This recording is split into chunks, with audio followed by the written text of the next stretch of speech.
como é conhecido por todos nós, que tem perante os portugueses uma imagem de competência, eficácia, seriedade, de, de grande investimento na saúde e no bem-estar dos portugueses. É um homem que todos nós recordamos, não é com saudade, mas recordamos como alguém que nos fez muito bem, que nos ajudou a todos, que ajudou a sociedade portuguesa e o país. E é um prazer, é uma honra, é ter o Almirante Gouveia Marques a dar o primeiro passo do arranque. Uma pós-graduação que se quer um contributo positivo para a compreensão científica daquilo que é o desastre, a catástrofe, a crise, e ninguém melhor que ele, de facto. Ninguém melhor que ele poderia, digamos, dar o pontapé de saída, porque é do pontapé de saída que se trata, prestigiando a nossa instituição, prestigiando a instituição da própria comunidade intermunicipal da região de Coimbra, da qual nós somos passo no ensino superior, esta instituição, da qual eu tenho a honra de ser presidente, porque é uma pessoa que tudo o que diz é importante, tudo o que diz é relevante e dá-nos um enorme prazer ter a oportunidade de o ouvir dentro dos estudos.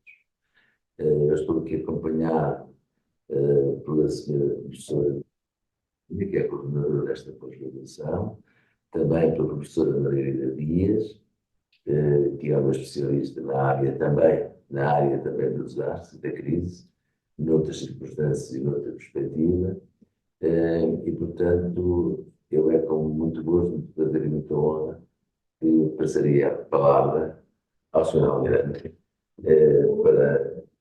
ao Sr. Almirante, para que iniciasse a nossa conferência.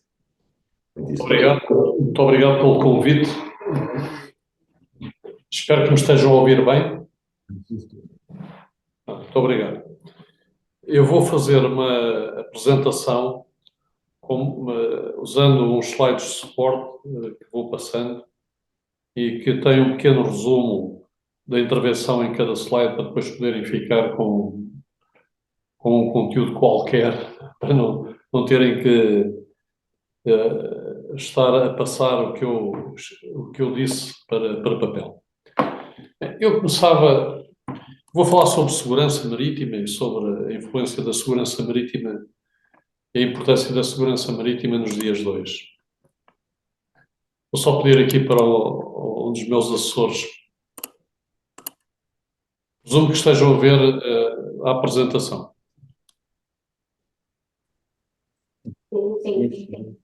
Sim?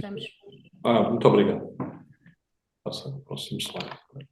Portanto, a primeira coisa que eu gostaria de chamar a atenção era para quando nós falamos de segurança marítima, devemos falar do objeto que é o mar. O mar, o ambiente em si, onde estes fenómenos se passam. Portanto, constitui 2/3 da superfície terrestre, não tem fronteiras bem definidas e nele coexistem todo o tipo de atividades e todo o tipo de atores. É um regulador do clima e, na nossa opinião, é o verdadeiro berço da vida terrestre. Sem ele e sem um mar saudável, sem os oceanos saudáveis, nós comprometemos a própria vida terrestre neste planeta. Assiste-se a um novo fenómeno que, de alguma forma, é um fenómeno parecido com o que aconteceu na passagem do Paleolítico para o Neolítico. O ser humano é constituído geneticamente, na forma atual, há pelo menos 600 mil anos, temos a mesma forma genética, mas só nos últimos 30 mil é que demos um grande salto evolutivo. E esse salto evolutivo coincide com o início de passarmos de nómadas a sedentários, portanto, do Paleolítico para o Neolítico. No mar nós somos nómadas até há muito pouco tempo e estamos a começar a ser sedentários. Isso vai ter uma grande implicação no futuro. Portanto, antes de irmos povoar outros habitats, tenho a certeza absoluta, ou é a minha grande convicção, que nós iremos povoar o meio marítimo. A tecnologia para isso está desenvolvida e permite-nos, é uma questão de tempo, nos próximos 30 a 40 anos aparecerão conglomerados humanos a viver no mar e conglomerados com alguma dimensão. Isto vai levantar um outro fenómeno, vai levar a um fenómeno que é um fenómeno que já começa, de alguma forma, a desenhar-se, que é um fenómeno de competição pelos espaços marítimos.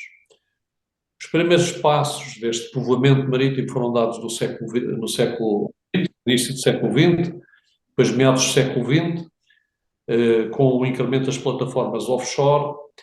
No entanto, só com a entrada em vigor da Convenção das Nações Unidas em 1982, em que dividia os espaços marítimos e que garantia alguma soberania aos Estados costeiros sobre determinados espaços marítimos, é que este impulso ganhou tração.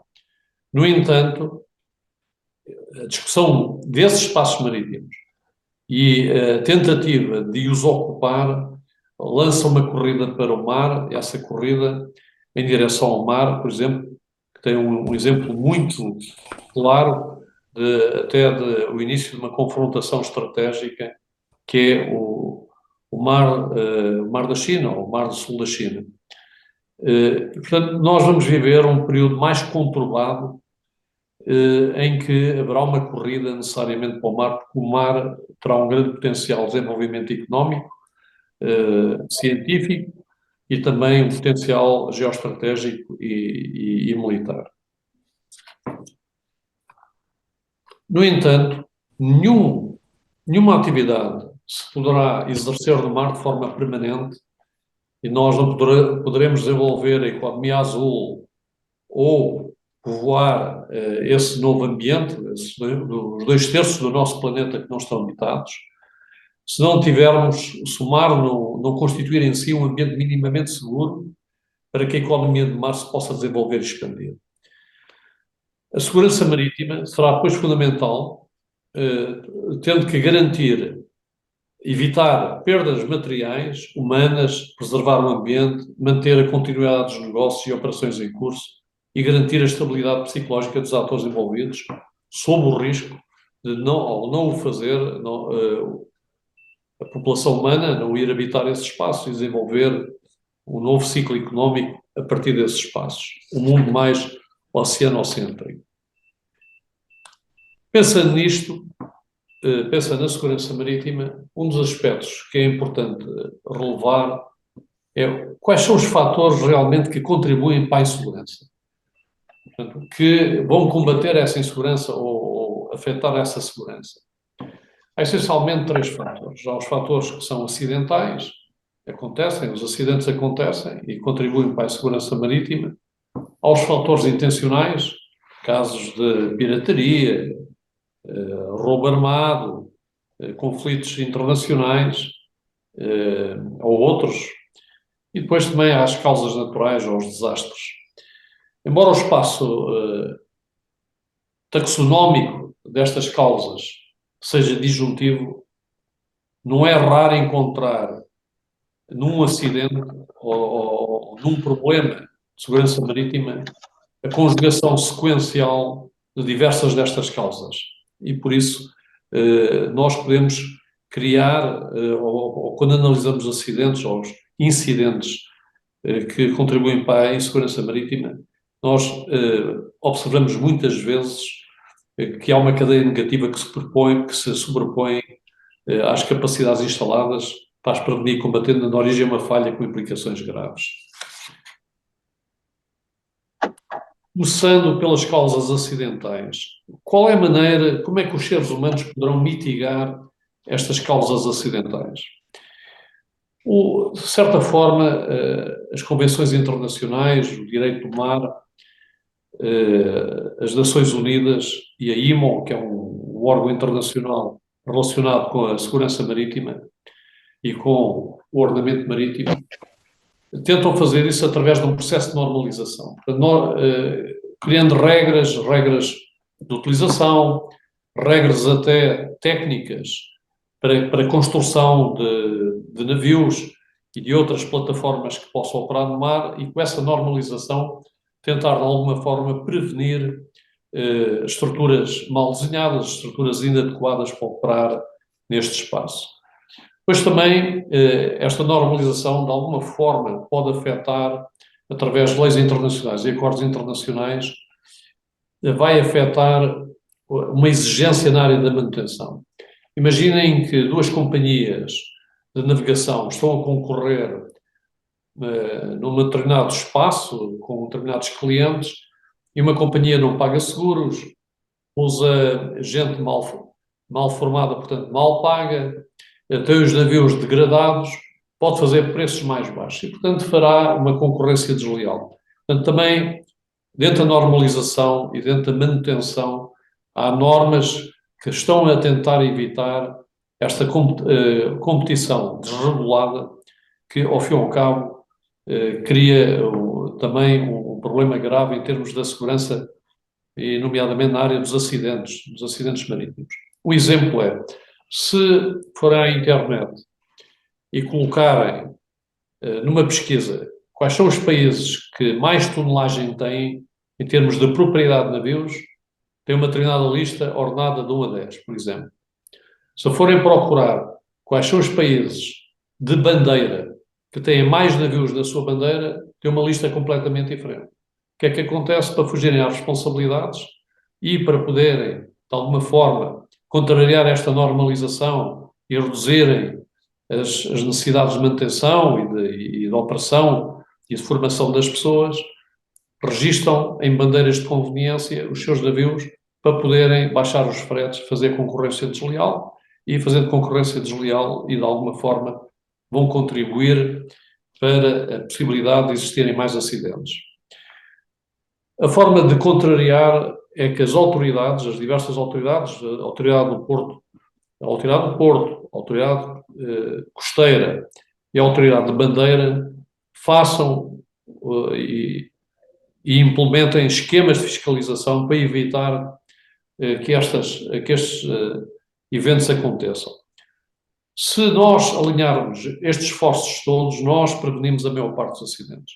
Quando nós estudamos acidentes marítimos, portanto, as tais causas não intencionais, o que descobrimos é que ou alguém falhou na normalização, porque não previu determinada norma, ou alguém desobedeceu a essa normalização, construindo plataformas inseguras, ou não respeitou os ciclos de manutenção e degradou o material, operando em risco, ou não usou gente suficientemente formada e com capacidades para operar em segurança, ou não foram executados os sistemas de fiscalização necessários para evitarem que determinadas companhias operassem em condições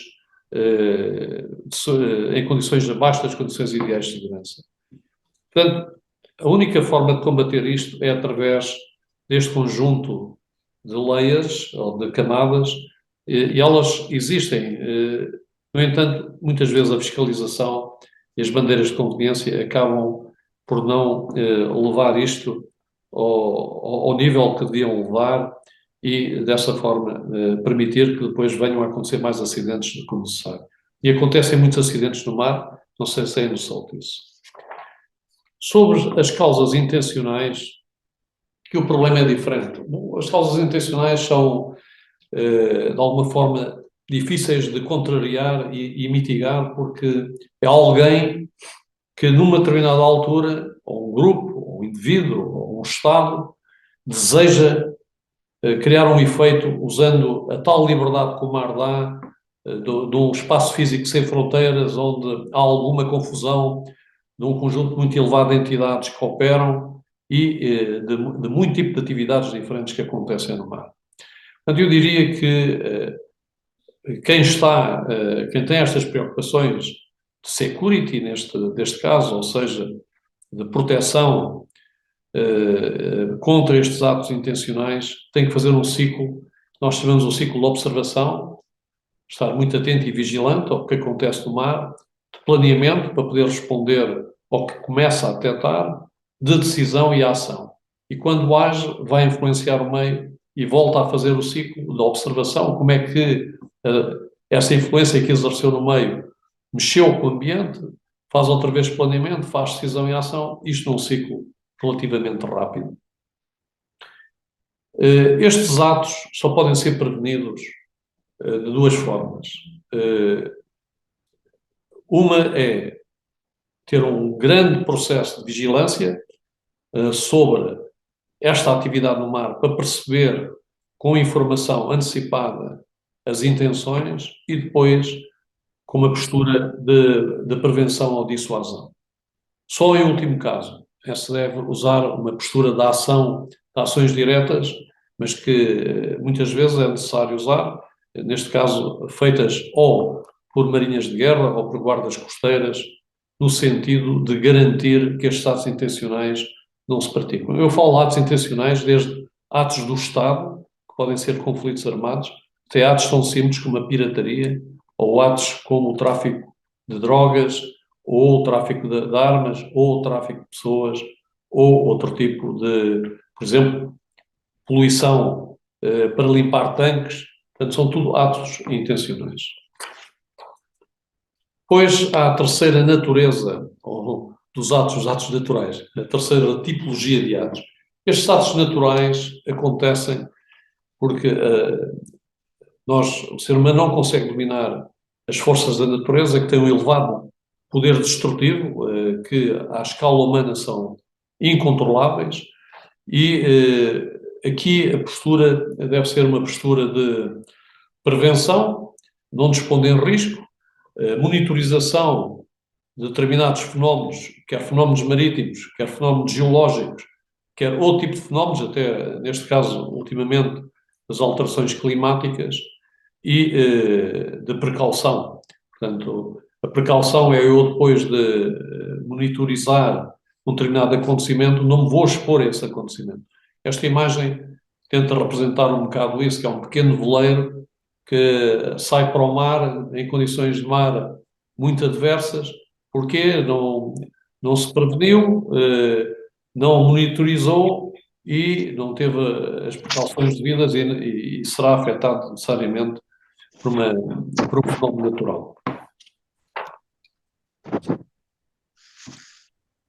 Garantindo, de alguma forma, este ciclo que tenta combater as causas da insegurança marítima, e havendo alguma segurança marítima, há, no entanto, que olhar também para o mapa mundo, olhar para o mar e olhar para esta atividade que ainda hoje se realiza, que é uma atividade mais nómada no mar do que sedentária.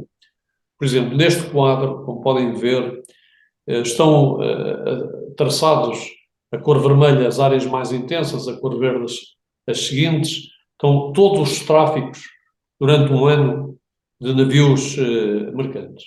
Se olharem para a área portuguesa, que envolve os Açores, a Madeira e o continente, nós estamos no centro nevrálgico da área mais importante para o Ocidente, para o mundo ocidental, que inclui a costa leste dos Estados Unidos, algumas ligações à América do Sul, à África, ligações para dentro do Mediterrâneo e para o Mar do Norte. Isto é importante para vos falar um bocado sobre os outros atos mais intencionais da área da segurança, mas também dos atos acidentais, portanto, onde há muito tráfego, há muita atividade, havendo muita atividade, há uma maior probabilidade de acontecerem atos acidentais ou atos intencionais, como, por exemplo, este tráfico, por algum motivo, há linhas a virem da América do Sul para a Europa, passando por Portugal. Se um dos produtos que é exportado da América do Sul para a Europa é um produto ilícito, como, por exemplo, a cocaína, certamente ele não vai fazer uma grande volta pelas costas do Atlântico para fugir ao tráfico direto e vai passar pelas nossas áreas. Portanto, estes mapas são importantes para perceber que nós estamos num hotspot. Mas, olhando para uma outra dimensão, que é a dimensão digital, hoje com a globalização e a economia extraordinariamente dependentes das conexões digitais, não sei se têm ideia, mas 99% do tráfego intercontinental digital passa por cabos submarinos, não é por satélites. Muita gente não tem esta noção. E nós, olhando também para a nossa área, o nosso leito, a nossa área da plataforma continental, é só uma das áreas com maior densidade de cabos submarinos e essa densidade tem tendência a crescer. Isto vai ser uma grande riqueza, mas também uma grande vulnerabilidade.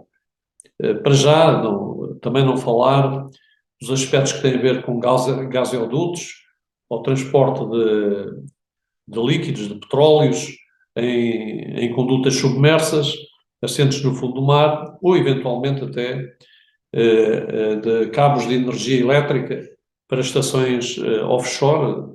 Por exemplo, Portugal está a abrir a oportunidade a um conjunto de consórcios para estabelecerem plataformas de produção de energia limpa, energia eólica offshore, e essas infraestruturas depois vão ter a sua correspondente de ligação à terra através do leito do mar. Todas estas coisas estão a mexer com a tal corrida para o mar e com todos os aspectos de segurança nestas três áreas. A área dos acidentes, que tem a ver com o safety, a área da parte intencional, que é o security, e depois dos grandes acidentes, que têm a ver com as causas naturais. Não sei se tem ideia, porque a nossa área de Search and Rescue, que é uma área de responsabilidade de salvar pessoas que estão em aflição no mar, é uma área que é do tamanho da Europa. Aliás, é superior ligeiramente ao tamanho da Europa. E que nós temos uma grande responsabilidade nessa área, a tal responsabilidade para garantir que as operações do mar são minimamente seguras, para criar estabilidade psicológica suficiente para que o mar possa ser um ativo positivo. No entanto, o mar foi sempre um elemento que fez parte ou faz parte das equações da geopolítica e da geoestratégia. Em 1904, houve um geógrafo inglês que estabeleceu que havia um grande centro de poder, que era a Eurásia, e que se a Eurásia se unisse, a Eurásia dominaria o mundo, e esse geógrafo, que era inglês, estava preocupado como é que uma potência marítima iria evitar que isso acontecesse. Depois Spikeman, um outro teórico das relações internacionais de origem norte-americana, em 44 também falou sobre isto. Portanto, se olharem para o mapa, esta grande mancha da Eurásia, que mete a Rússia, a Europa Central, a Europa Oriental, a Europa Central e a Europa Ocidental num grande projeto que já foi tentado por Napoleão, por Hitler, e agora já sou a falar em alguns comentadores russos, uma Rússia de Vladivostok a Lisboa, não sei se já ouviram falar nisso. Portanto, isto é um conceito muito antigo, uma grande potência euroasiática, e as potências marítimas, que é o caso da Inglaterra antigamente, mas agora os Estados Unidos o que fazem é uma estratégia de cerco. E nessa estratégia de cerco usam as franjas desta potência euroasiática para combater a própria potência euroasiática. E nós fazemos parte desta franja, que é chamada de Rimland. Portanto, os Estados Unidos, se olharem para a estratégia mais profunda dos Estados Unidos procuram alavancar a sua capacidade para dominar os espaços comuns da humanidade, como seja o espaço, o ar, o ciberespaço, o mar e outros espaços, para garantirem o seu poder. A Rússia tem como grande fonte de poder as suas capacidades energéticas e que fornecem, digamos, a energia, se permitem o pleonasmo, para a sua ambição, e a China, uma economia baseada na sua população. Mas o que está hoje em causa, mais do que nunca, é um modelo de gestão do sistema internacional baseado em normas que pode estar a ser afetado de forma muito grave através de um modelo de confrontação entre Estados autocráticos e Estados democráticos. Porque o modelo de normas internacional foi desenhado após a Segunda Guerra Mundial por Estados com pendor democrático. O domínio ocidental também pode estar em causa. O domínio ocidental começou, na realidade, em 1509, com a Batalha de Diu, quando os portugueses entraram no Oceano Índico, desregulando todo o comércio que havia no Oceano Índico, que era um comércio essencialmente oriental, e a partir da Batalha de Diu ganharam uma supremacia no Índico, que durou cerca de 100 anos, que depois foi passada aos holandeses, depois passada aos ingleses e agora é americana. Portanto, também há uma confrontação do domínio ocidental versus o domínio oriental. Antes do século XV, o domínio económico, a grande potência económica, as grandes potências económicas não eram a Europa, eram as potências orientais.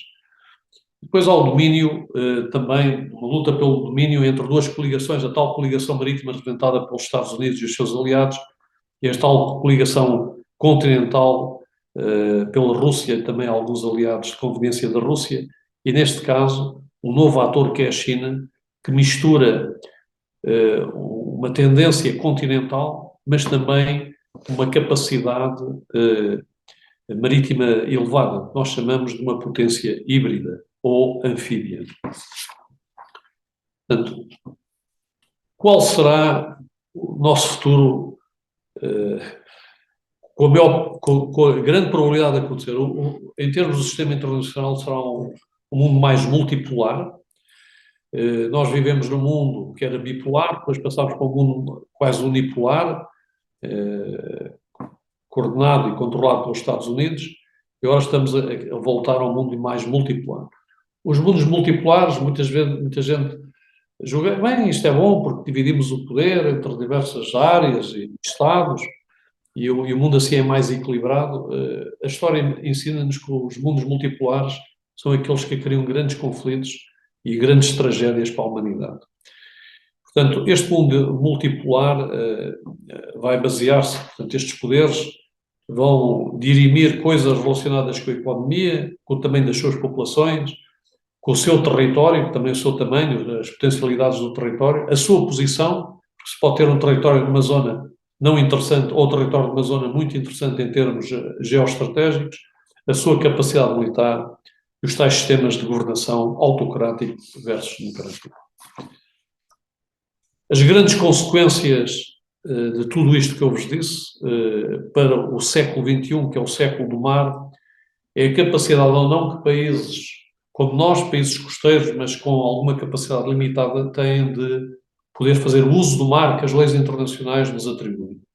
Esse uso do mar obriga, para já, a uma defesa militar e à diplomacia suficiente e capaz de garantir a pertença desse mar, porque senão, na tal corrida para o mar, podemos perder eventualmente até a pertença. Um exemplo muito simples é, será que o mar português continua a ser português ou já foi mutualizado à Europa? E se foi mutualizado à Europa, nós perdemos um dos maiores ativos que nós tínhamos.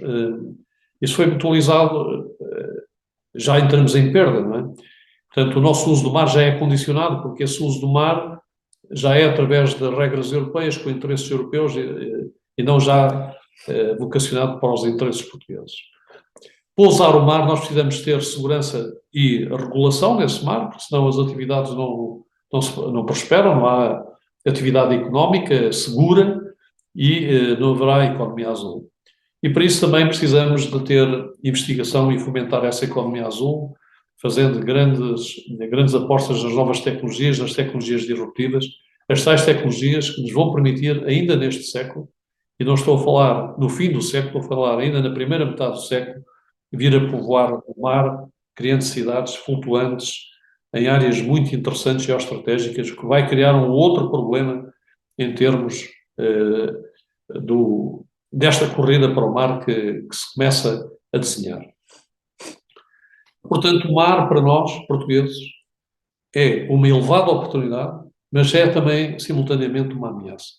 Vou-vos dar um simples exemplo. Imaginem que nós conseguimos alavancar a nossa posição geoestratégica, porque estamos numa posição interessante em termos do tráfego marítimo, do tráfego de dados e até do tráfego e das operações militares, mas como não temos força, não é o nosso inimigo, porque o inimigo é o inimigo da aliança e a aliança tem força suficiente para deter esse inimigo ou dissuadir esse inimigo, mas alguém na aliança que dirige a aliança pensa, bem, os portugueses não têm capacidade para ocupar e garantir a sua parte da responsabilidade, se calhar o melhor é entregarmos a um país vizinho que tem mais capacidade e que é capaz de fazer melhor esse papel. Portanto, as ameaças não são só no exterior da coligação, são também no interior da coligação. Por isso, as oportunidades são muitas, mas para um país pequeno, com poucos recursos, com um asset, não é? Com um bem que nos foi dado pelas leis internacionais e pelas convenções internacionais, com esta dimensão, estamos perante um problema que tem que ser com que se tem que lidar com muita inteligência. E pronto, eu vou com isto terminar. Este é o meu último slide. Nós defendemos, a Marinha Portuguesa defende que deve ser o ator no mar, ou seja, é o Estado do mar. Isto porquê? Porque nós achamos que devemos fazer operações militares e, simultaneamente, operações não militares. Porquê? Porque é a forma mais económica, mais racional e com mais eficácia operativa e a maior eficiência logística, porque aproveitamos um conjunto de sinergias já existentes na organização para operar no modelo e operar no mundo. Eu agora vou acabar esta apresentação fazendo uma pequena brincadeira para perceberem bem o que é que eu quero dizer com isto. Imaginem que um navio de guerra sai aqui o Porto de Lisboa e encontra uma atividade ilícita de pesca. Mas como não tem responsabilidade sobre a pesca, avisa a terra e diz assim: venha a polícia das pescas prender aqui o pescador, ou deter o pescador, ou fazer qualquer coisa, porque este pescador está aqui a depredar os nossos recursos de forma ilícita. Avança mais 1 quilómetro e encontra o navio a traficar droga. Mas como não tem competências, diz: bem, vamos avisar a polícia do narcotráfico que tem que vir para o mar prender este indivíduo que está aqui a traficar droga e está aqui a fazer uma atividade ilícita. Depois anda mais 1 quilómetro e encontra o indivíduo a fazer pirataria. Diz assim: bem, quem é responsável pela pirataria, porque é um assunto que prende pessoas, etc., portanto deve ser da segurança interna, venha alguém da segurança interna prender os piratas, porque nós só fazemos a guerra. Depois, a seguir, anda mais um bocado e vê alguém com necessidade de ser salvo, um acidente marítimo, e diz: bem, os bombeiros do mar que venham, porque nós somos militares, não vamos fazer esta atividade, porque estamos a meter-nos em competências que não são nossas. Eu pedi-lhes fazer cenários, mais 3 ou 4 ou 5 cenários destes. Portanto, esta é a irracionalidade que algumas vezes alguns governos fazem, de criar, com poucos recursos que têm, escassos recursos que têm, diversas marinhas, todas elas inoperativas, perante um desafio muito grande, que é o mar português. E por isso, o meu conselho, o conselho que eu dou quando me perguntam, dentro do sistema político, é que sejamos inteligentes, sejamos capazes de aplicar bem e desenharmos uma marinha que é uma marinha pós-moderna, de acordo com os académicos, portanto, para além de moderno, que faz as duas atividades, porque é mais sinérgica em termos operacionais, é mais eficaz, é mais eficiente e tem menos custos para o país. Muito obrigado pela vossa atenção.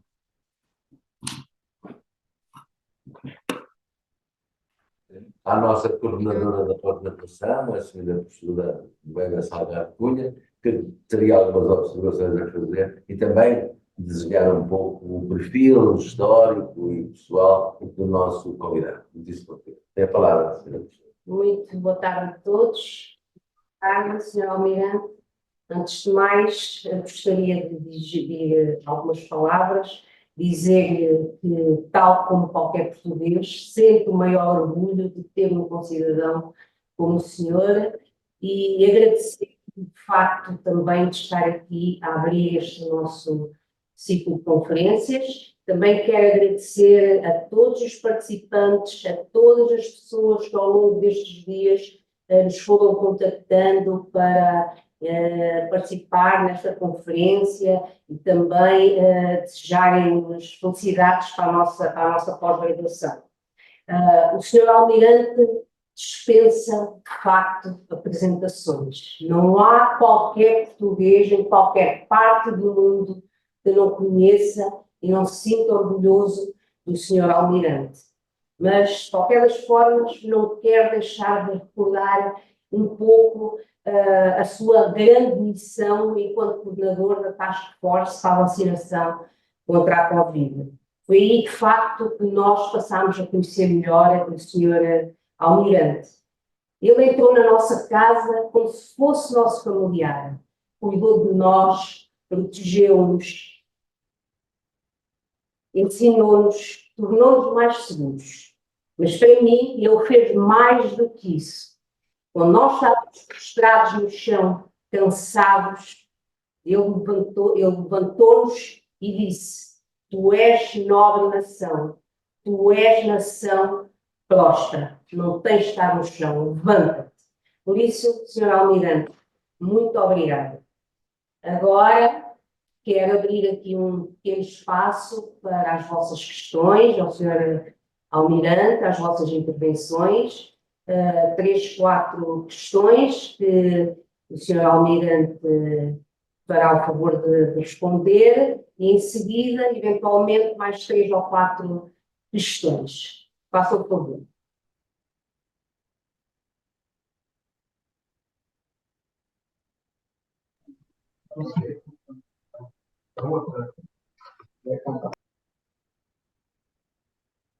Sim.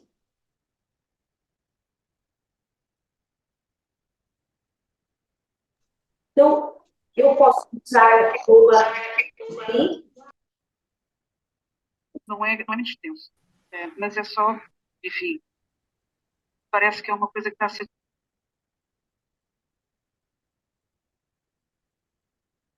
Sim. Problema técnico, Estas... Não tem microfone? não tem microfone. Desculpa, interpelaram para eu falar? Não.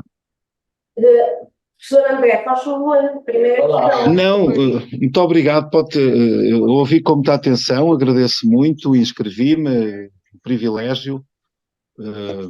Eu já tinha lido a tese do Sr. Almirante, a sua tese de qualificação, peço desculpa agora que está publicada, está na internet, é magnífica e que aprendi lá muito, mas neste momento não queria intervir. Se carreguei foi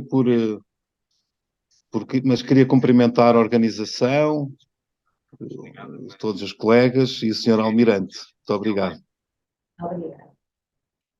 Mais uma intervenção, mais uma questão, se faz favor. Então, ali, então eu vou aqui, cumprimento o Sr. Almirante. Há aqui um senhor que diz: gostaria de saber se podemos obter os slides da conferência por e-mail. Com certeza, o Sr. Almirante já disse que sim. Também pergunta um outro senhor comandante qual a sua opinião sobre as missões confiadas à GNR no âmbito da atividade e competências que se cruzam com a Marinha, com a Autoridade Nacional Marítima. Bem, se me permite, eu respondo já a esta pergunta. Não é, portanto, não será muito elegante da minha parte estar aqui a falar sobre a GNR, como compreenderão. No entanto, eu julgo que manifestei de forma clara que um país de poucos recursos, com um grande desafio que é o mar, deve lutar por modelos eficazes, eficientes em termos logísticos e, de alguma forma, que garantam essa capacidade, em vez de dispersar recursos por múltiplas funções ou por múltiplas entidades. Qual é o risco de se dispersar recursos no mar? Não sei se têm a noção, o orçamento que nós temos na Marinha, nós usamos menos de 10% do nosso orçamento em operações. Usamos o resto em sustentação dessas operações. Ou seja, o mar requer um grande investimento.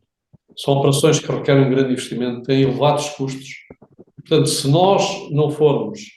E depois, quando se cria um sistema de retaguarda que sustenta essa operação, que tem um custo elevado, não faz sentido ter só um navio, porque isso reduz a eficiência e a racionalidade económica do sistema. Portanto, o que eu digo é que, independentemente de competências ou de outros considerandos, há um considerando aqui de racionalidade económica, de racionalidade em termos da eficácia do resultado e da eficiência do processo. E não me alagaria muito mais sobre isto, mas acho que fui bastante claro. Muito bem. Senhor Almirante, os nossos convidados, assim como eu, ficam sem palavras, orgulhosos e só elogios, excelente comunicação, estão muito contentes por ter aqui. Mas eu também tenho aqui uma questão que gostava de colocar à senhora Almirante, sobre os desastres, e a teoria sociológica em particular, e em particular a sociologia do risco e do desastre, está a mudar, está num processo de mudança, muito devido à crescente importância social do mar. Face a esta mudança, e também face à mudança da criminalidade marítima, que já não é a mesma de há muitos anos atrás, eu gostaria de lhe colocar a seguinte questão. Como é que a segurança marítima nacional, face à criminalidade que pode desencadear desastres no mar como os hidrográficos, como é que a nossa segurança nacional procede neste tipo de eventos sequenciais, criminalidade marítima que desencadeia um desastre, por exemplo, ecológico, procede fora das nossas fronteiras? Nós, se me permite, a resposta é o seguinte. Nós trabalhamos num ecossistema. Esse ecossistema, há um ecossistema mau, não é? Que nos combate e que nos tenta prejudicar, ou pelo menos tenta-se beneficiar, e para isso muitas vezes tem que nos prejudicar. Mas também há um ecossistema bom. Esse ecossistema bom são forças de segurança que canalizam a informação, são as Forças Armadas também que canalizam a informação dos nossos aliados. Muitas vezes, mesmo não sendo aliados, as marinhas trocam informação porque aquele fenómeno diz respeito de forma negativa a um conjunto de países, mesmo não sendo aliados. Claro que com as guerras híbridas, às vezes, há alguém que gosta de se aproveitar destes fenómenos. No entanto, o primeiro passo é ter informação ou ter sintomas de qualquer coisa está errada. Depois é criar um sistema de vigilância para perceber bem o que é que acontece, como é que o fenómeno se dá, quais são as rotinas, quais são as oportunidades para quebrar esse fenómeno, as suas fragilidades, e depois é planear, tomar a decisão, muitas vezes, que é uma decisão difícil, porque até pode ter implicações laterais e até políticas e internacionais, para realizar um conjunto de ações, e depois é realizar as conjuntações. E depois é andar neste ciclo, quando nós realizamos essas ações, nós de alguma forma mudamos o ambiente. O exemplo, no sul do Algarve, havia uma desregulação quase total, não é? Portanto, o tráfico fazia-se com grande facilidade. E a estratégia que estava a ser seguida era tentar apanhar esse tráfico muito junto à costa, que já era tarde demais, porque o tempo de reação não era suficiente para se apanhar os traficantes. Porque eles usam embarcações muito rápidas e em 7, 8 minutos chegavam à costa, desde o momento em que a gente os detectava com radares. Chegando à costa, depois distribuíam a carga rapidamente e nós até alertarmos e pormos pessoas no local de desembarque, quando chegávamos lá já não estava lá nada. Portanto, o que a Marinha fez é, olhando para as informações que tinha, olhando para o panorama que tinha, foi desenhar um planeamento tentando perceber onde é que estavam as fragilidades desse tráfego. E as fragilidades desse tráfego é que eles, por usarem lanchas rápidas, consomem muito combustível. Porque necessitam de muita energia para atingir aquelas velocidades elevadas no mar. E ao consumirem muita energia, têm que ter um sistema logístico que os apoie. E, portanto, a Marinha foi atacar esse sistema logístico mais distante. E ao fazer isso, para terem uma ideia dos resultados, na operação do Algarve, todas as forças de segurança capturaram cerca de 600 quilos de AX. A Marinha capturou 32 toneladas, 200 quilos. Por isso, foi uma mudança de paradigma. E é assim que nós temos que fazer. Isto é um jogo permanente em que os Estados têm capacidades, devem colocá-las de forma inteligente no ambiente para modificar esse ambiente, para que o ambiente seja mais benigno para os interesses do Estado e dos cidadãos e possamos ter uma vida mais tranquila. Estou-lhe a falar deste exemplo, mas podia-lhe falar de outros.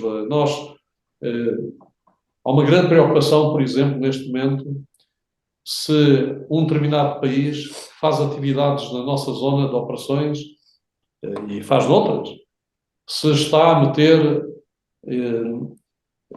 equipamentos que possam cortar mais tarde, através de um comando externo, as conexões de cabos submarinos. Portanto, o que é que nós fazemos? Ficamos à espera que isso aconteça? Se isso acontecer, a disrupção económica, resultado do mundo ficar em blackout digital, é gigantesca. Portanto, o que nós fazemos é sempre que um desses navios entra nas nossas áreas, nós, com um dos nossos navios, estamos ao lado dele, não o deixando fazer nenhuma atividade subaquática. Portanto, é este conjunto de atividades de vigilância, intelligence, vigilância, prevenção, dissuasão e depois, em último caso, ação. Ação para evitar o mal maior. Claro que essa ação depois tem consequências políticas nas relações internacionais, mas por isso é que deve ser decidida, em último caso, pelo poder político.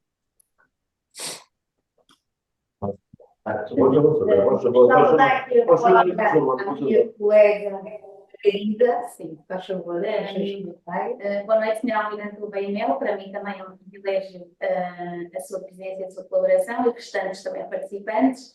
Relativamente à questão que foi aqui colocada pela doutora Noemi e também do exemplo que falou, que nos apresentou no final da sua apresentação, gostaria de colocar se seria, para ultrapassar essa dificuldade de articulação entre as forças de segurança, a possibilidade de criação de um centro de coordenação marítimo conjunto que pudesse articular de uma forma mais consistente todas essas intervenções diferenciadas que no momento das ocorrências acabam por se articular e dificultar depois a intervenção ou a celeridade na intervenção.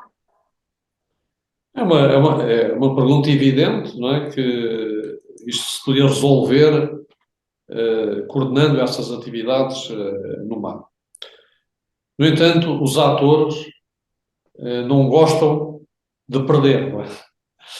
E o resultado é que essas tentativas não têm funcionado. Portanto, há um ator, que é a Marinha, e agora estou a falar como se não fosse o chefe da Marinha, não é? Como se fosse um observador externo. Um autor que é a Marinha, que acha que, face aos argumentos que eu lhe apresentei, não é? Que eu apresentei, que devia ter um papel fundamental e crítico, porque é racional e é uma forma económica de o fazer. Há outros atores que acham que as competências, que essas atividades devem ser exercidas por competências muito verticais e, portanto, ninguém sai dos seus papéis. E isso dificulta depois as ligações. Pois há um ator que não toma decisões, que é o poder político, porque se o poder político tomar as decisões e exigir e definir claramente se é para a esquerda ou se é para a direita, se calhar isso resolve-se. Mas o ator político também não pode tomar decisões bruscas nem precipitadas. E, portanto, isto é uma coisa que se vai resolvendo pouco a pouco. Mas eu continuo a ter a mesma opinião que o Estado português não tem recursos para ter 3 ou 4 sistemas para operar no mar. Quanto a todos esses sistemas, grandes entidades. Depois há um último argumento que eu chamo a atenção, é que as organizações têm um ethos, têm uma personalidade. E essa personalidade é criada pela a sua atividade primária. Para a Marinha, a atividade primária é operar no mar. Portanto, estar no mar, operar no mar, estar preocupada com os assuntos marítimos, etc.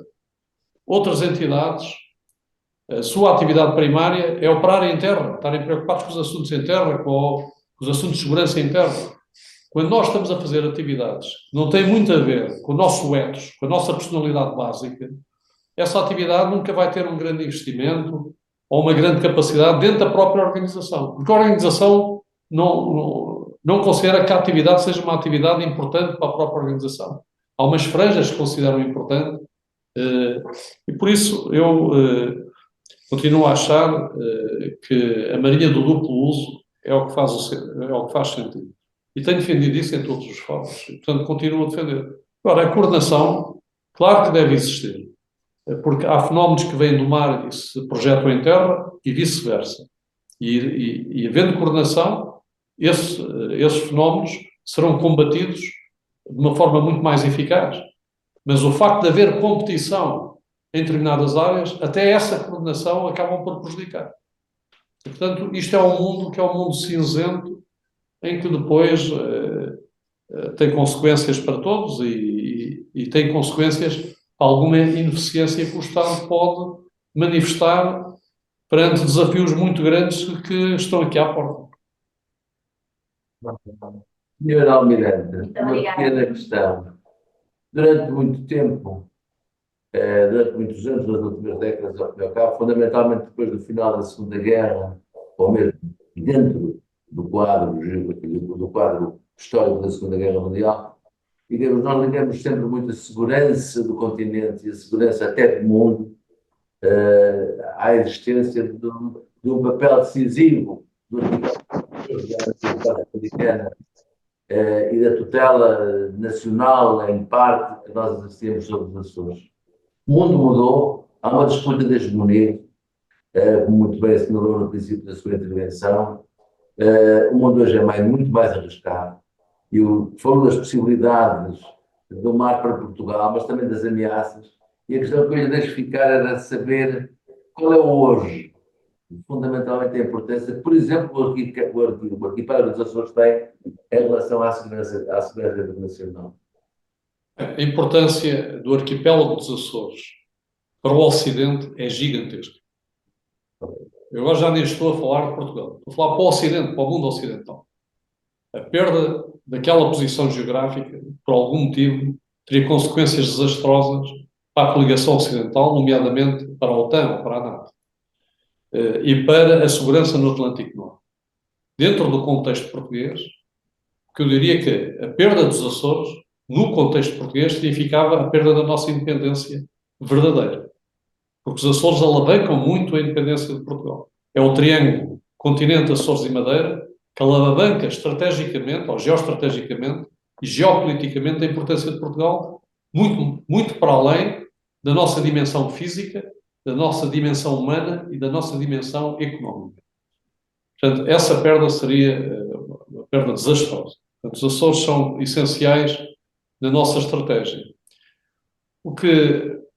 O mundo não caminha. Quando acabou a Guerra Fria, um autor americano, um académico, dizia que, pronto, agora é o fim da história, que era o Fukuyama, e com o fim da história estamos todos numa economia de mercado, todos no capitalismo, já não há divisões ideológicas, não é? E vamos estar todos interconectados numa determinada economia, já não queremos lutar uns contra os outros, porque isso não será benéfico para nenhuma das partes. O mundo veio provar mais uma vez, a realidade veio provar mais uma vez, que isso são utopias. O ser humano é ambicioso, é egoísta e defende quase em permanência os seus interesses primeiro de qualquer outro interesse. E o ser humano, enquanto grupo social, também acaba por sublimar estas características e isso é que dá o confronto. Eu costumo dizer, aliás, disse há pouco tempo, que a cooperação custa muito menos que o confronto. Só que a maior parte das pessoas procura o confronto para se afirmar, quando devia fazer o contrário, procurar a cooperação para se afirmar. Portanto, há países que acham que é através da confrontação que melhoram a sua capacidade de manobra estratégica económica, política, e também a história desengana-os, não é? Às vezes tem uma primeira fase de sucesso e depois tem um grande insucesso. Mas essas coisas acontecem, portanto, de alguma forma a estupidez humana é o bem menos escasso que há na humanidade. Portanto, é um poço sem fundo, sabe? É um poço sem fundo. Portanto, eu não estou muito otimista.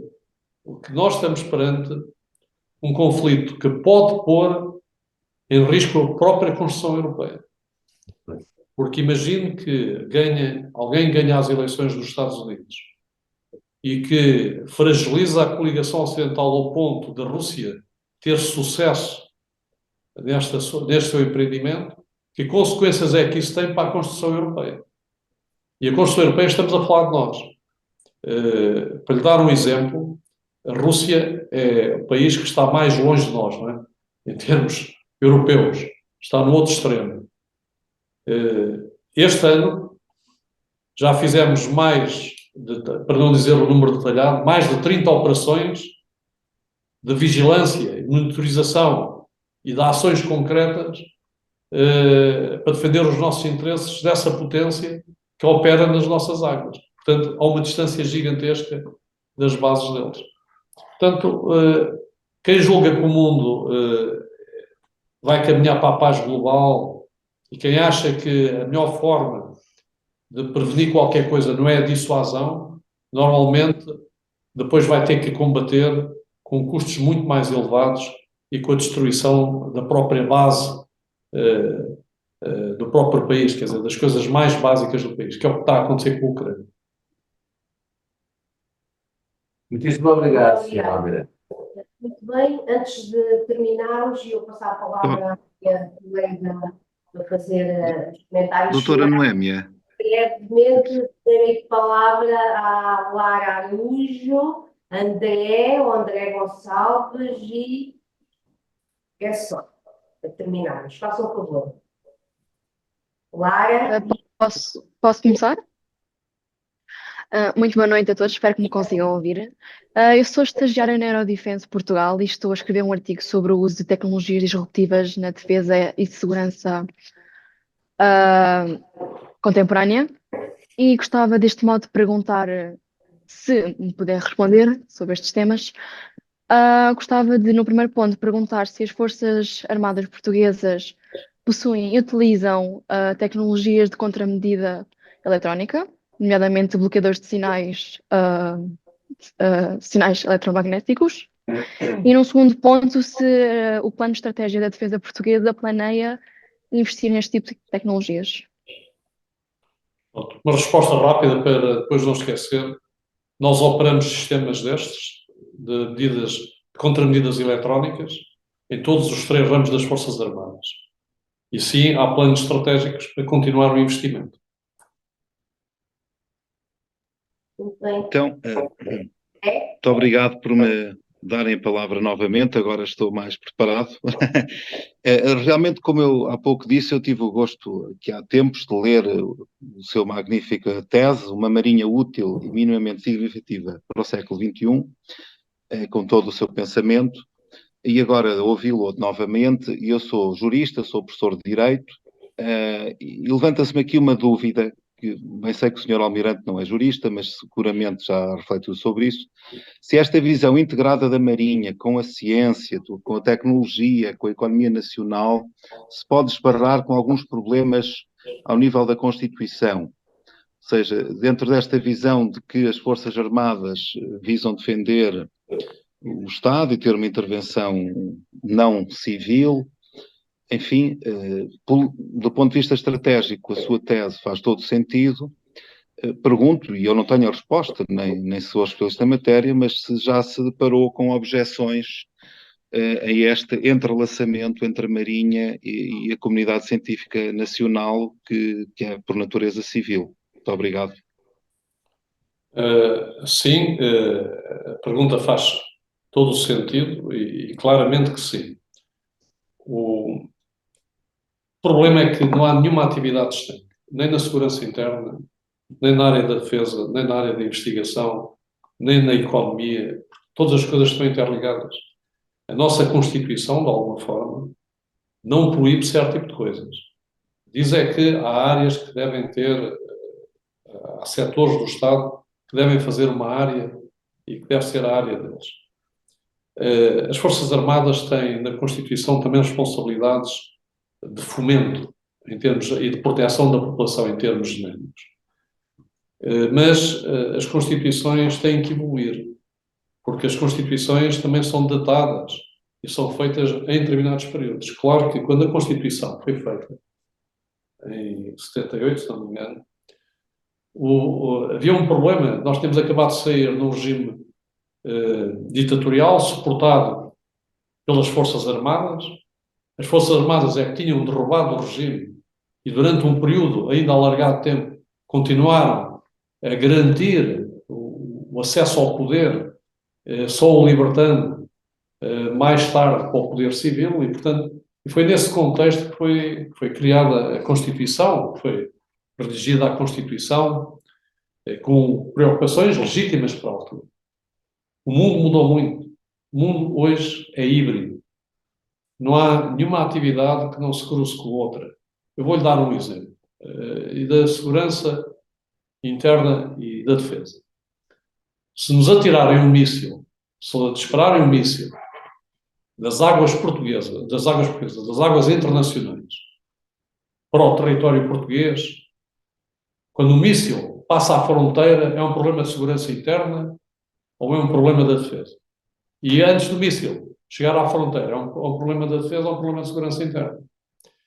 Portanto, isso se olhar para o lado da fronteira, para o lado geográfico da fronteira.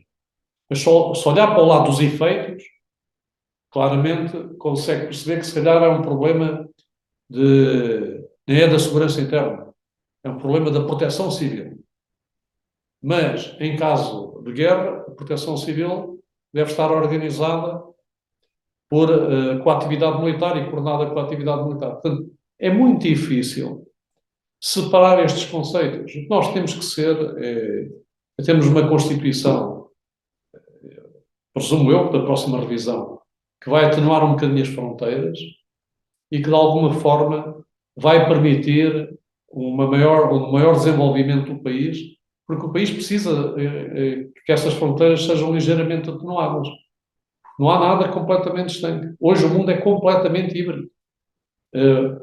Que há 30 anos atrás, se calhar não se concebia uma guerra através de um proxy, e esse proxy ser uma agência de mercenários.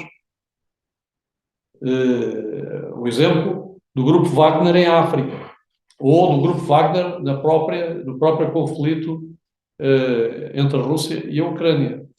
Portanto, a economia e a investigação estão intimamente relacionadas com o desenvolvimento das Forças Armadas.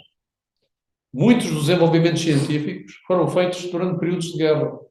Portanto, se alguém quiser fazer essa separação, o que vai fazer vai diminuir a capacidade competitiva do país perante um mundo complexo e moderno que se nos apresenta pela frente, com países que não têm esses pruridos e sendo mais democráticos eventualmente que nós, em termos pelo menos da sua tradição democrática, perderam esses pruridos e fazem e misturam as coisas em função da utilidade e da capacidade. Imagine o que é ver o que aconteceu em França. Nos momentos mais críticos dos ataques terroristas, os militares andavam na rua armados a fazer patrulhas. Imagine o que seria, o bruá que seria isso acontecer aqui em Portugal. No entanto, não havia capacidade das forças policiais em França para fazerem, naquele momento crítico, essas operações e tiveram que recorrer às Forças Armadas. Portanto, eu julgo que não pode haver aqui fronteiras muito estritas. Eu não sou jurista, como disse, mas tenho uma visão um bocado pragmática e prática da vida. E não parece que essa visão tão ortodoxa se aplique ao século XXI. Senhora Almirante, só vejo aqui uma questão que me parece muito importante antes de passar a palavra à minha colega. Senhora Almirante, sendo Portugal um país pequeno, mas com uma área geográfica marítima considerável para intervenção, como é visto por outros países face às ferramentas de que se dispõe e intervenções efetuadas? Eles não nos dizem claramente como é que nos veem, se calhar até por respeito e consideração. Mas o que lhe posso dizer é que a Marinha, o plano da Marinha, é um plano totalmente disruptivo. Nós chegamos a uma conclusão óbvia. Nós não temos recursos nem capacidades para uma solução simétrica, ou seja, para uma solução tradicional. E estamos a fazer um plano totalmente disruptivo. E ao fazer esse plano disruptivo, avançamos os nossos conceitos e as nossas práticas relativamente a outras marinhas. E, curiosamente, somos respeitados precisamente por estarmos à frente, estamos mesmo à frente nessa onda disruptiva, porque as outras marinhas, como são maiores e têm mais inércia, não conseguem fazer uma guinada tão rápida como nós fizemos. Nós somos a primeira marinha que considerou que a robotização em larga escala será um ativo importante para conseguirmos fazer a missão face ao desafio que nós temos. Nessa robotização incluímos tecnologias completamente transformadoras, disruptivas, inteligência artificial e todo outro tipo de coisas que os senhores nem imaginam que nós estamos a testar neste momento. Nós fazemos o exercício nato e ocidental mais complexo e mais importante da robotização no ambiente marítimo. É feito em Portugal, ali em Troia, numa base que nós só dedicamos à experimentação operacional, todos os anos em setembro. Essa base, quando me perguntam o que é esta base, eu disse é a Área 51 da Marinha Portuguesa. Bem, muito obrigada, Sra. Almirante Margarida.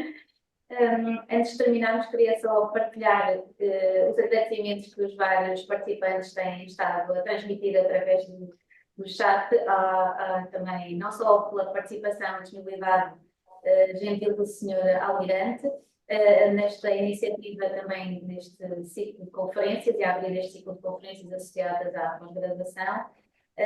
Recordo-me de uma expressão que utilizou no início da sua intervenção, o século XXI é o século do mar.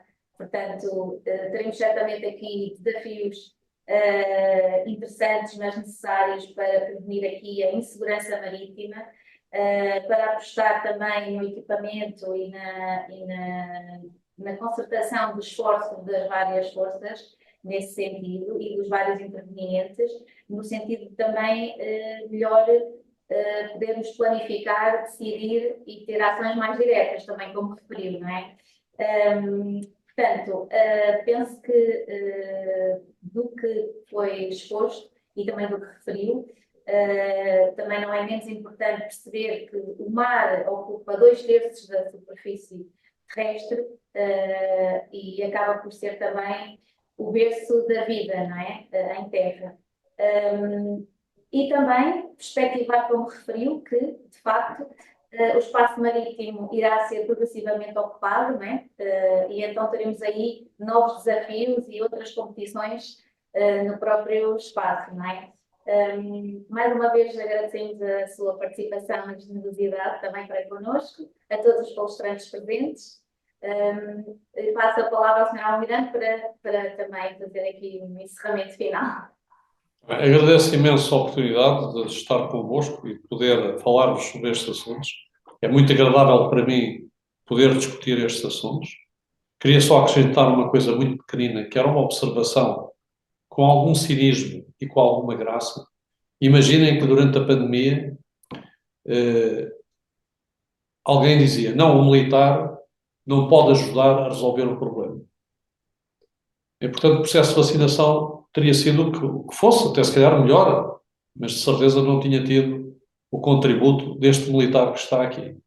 Portanto, esta coisa de ser militar ou não ser militar, nós antes de tudo somos cidadãos.